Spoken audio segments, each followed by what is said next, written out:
And video start. Okay, next chapter. Poof. I get tongue-tied way too much. This is why I always do like silent reviews. It's so much better when I do silent reading. I gotta do one of these stories silently. Silence.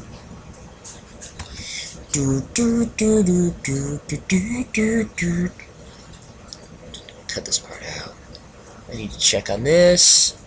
Blah blah blah. That's not important right now. Where'd my Audacity thing go? Audacity! Right there. Okay, poof. Alright. Apple Bloom was always told that one day her cutie mark would appear on her flank.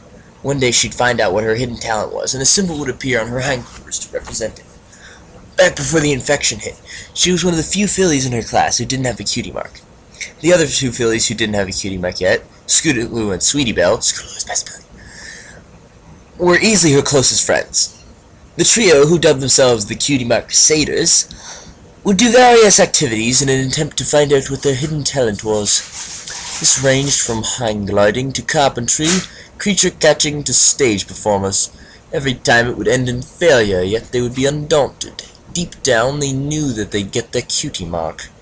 As Apple Bloom lay on the blighted ground of the desolate marketplace and wept into her sister's lightly charred and forgotten leather hat, her flank remained completely bare. When the last of her tears were shed, she lifted the leather hat with her hoof and placed it at the top of her head. Deciding it was time to do what she was instructed, Apple Bloom nudged open one of her plain brown saddlebags. She dug through it and finally found a small vial filled with a murky purple liquid. Apple Bloom popped the cork and smiled slightly. "Well, Twi, I hope you were right. Here goes nothing," Apple Bloom muttered to herself before chugging the entirety of the bottle. She shot up on all four hooves and started coughing. Her eyes stung and her vision swam, blurry dark spots obscuring the edges of her sight. Her stomach desperately wanted to expel the vile liquid, but this was impossible. Apple Bloom knew for a fact that, due to their anatomy, ponies are not able to Really? I totally didn't know that! At least they're not supposed to. Apple Bloom instead settled for collapsing onto the ground and shuddering uncontrollably.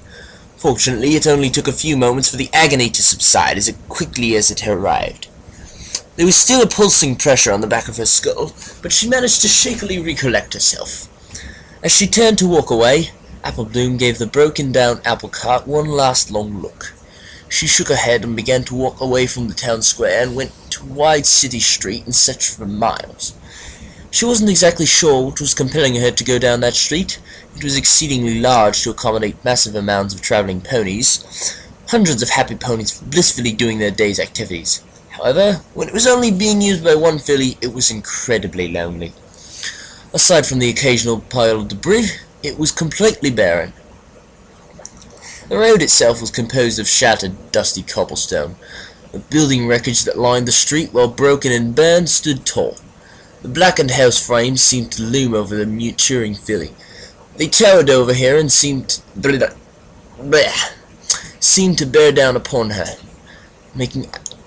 I like the other one I was using, making Apple Bloom shrink a little.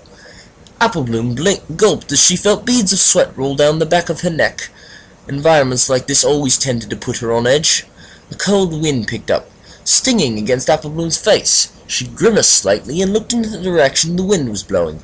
To her dismay, Apple Bloom found an enormous sea of pale white fog rushing to meet her. Within moments, the fog surrounded Apple Bloom and blanketed the landscape. The fog itself was incredibly thick, and Apple Bloom had trouble seeing more than a meter ahead of her nose. Regardless, she pushed on. She wasn't sure she was still heading in the right direction, or even where she was going, but she was determined to get there. Suddenly, Apple Bloom's ears shot to attention as she froze in her tracks. She could swear she heard something in the distance. It sounded like faint hoofsteps. Seconds seemed to stretch into hours as she stood there, rooted to the spot and fully attentive. Just as Apple Bloom was about to dismiss it and continue walking, she heard the hoofsteps once more. They were more distinct, faster in pace, and closer to her, much closer to her than last time. Apple Bloom felt the beads of sweat form once more and the pressure on the back of her head intensifying. Her heart began to race as she began to look around for something, anything to defend herself with. Her eyes frantically I'm sorry. Need to check this. Yep. Alright then. Apple Bloom, her eyes frantically quickly around the road, finding only fog and broken chunks of brick and stone. After the corner of her eye, Apple Bloom saw something move. She gave herself whiplash trying to turn her head and get a full view of it. Through the dense white fog, she could only fleetingly see a small dark figure dash out of view. The back of Apple Bloom's head screamed in pain, and her ears began to ring. Her heart thundered in her chest, and she frantically looked around her, the hoofsteps getting louder, but she still couldn't see any pony. The ringing in Apple Bloom's ears and the agony persisting in the back of her head was quickly becoming too much to bear.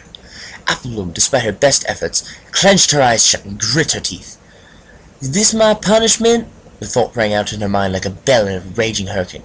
"For coming back? For wanting to know the truth?" A voice that cut through her thoughts asked, "Are you okay?" Apple Bloom's head shot up and her eyes flew open in surprise. There, in the fog, stood a little filly, no more than 15 meters away. She was positively beaming at Apple Bloom. The filly looked the same age as Apple Bloom was when the infection hit. She didn't even have a cutie mark yet. She was a unicorn, her horn illuminated, cutting through the fog. Her coat was slate gray. I don't know why I said heart. The filly's mane was messy, jet black, and her cobalt bow about the same size as the filly's head. Her tail and her mane was messy and long. She had eyes with large, happy ovals, pure blue irises. "What did you say?" said Apple Bloom, tentatively.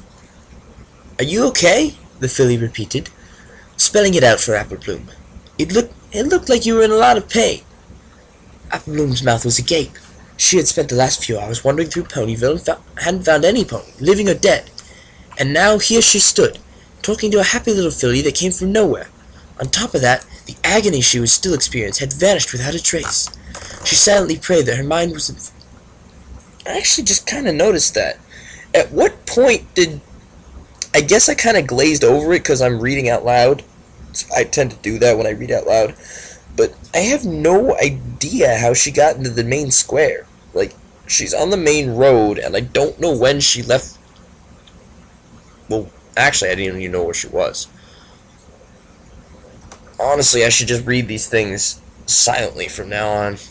Alright, you get the first 2 chapters out loud, but the next 2 are just going to have to be silent, because there's just no way. First of all, it's not moving along at a quick enough pace for me, because I keep stopping. Second of all, I'm missing everything. Looks like you know what? Alright, we're stopping here. Silence. I'm just gonna follow along with the cursor, if that's okay.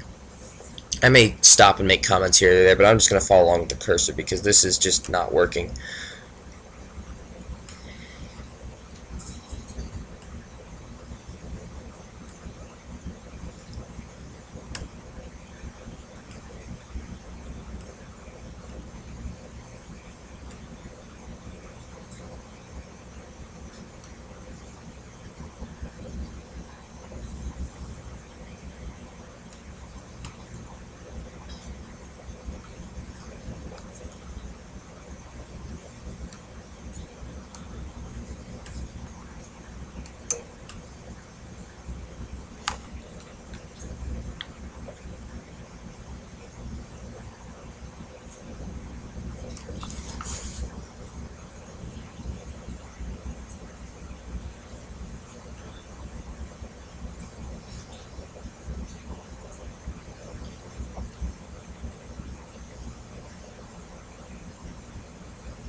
I'm going to have to pause this. Click. Sorry about that. 3:30.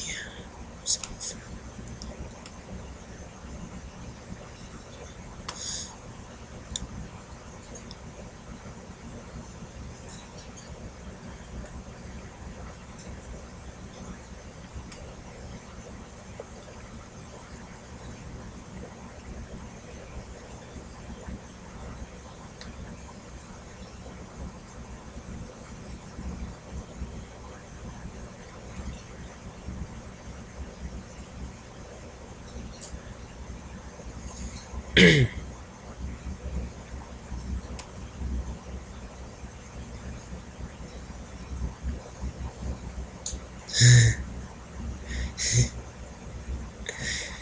Pie's a ghost.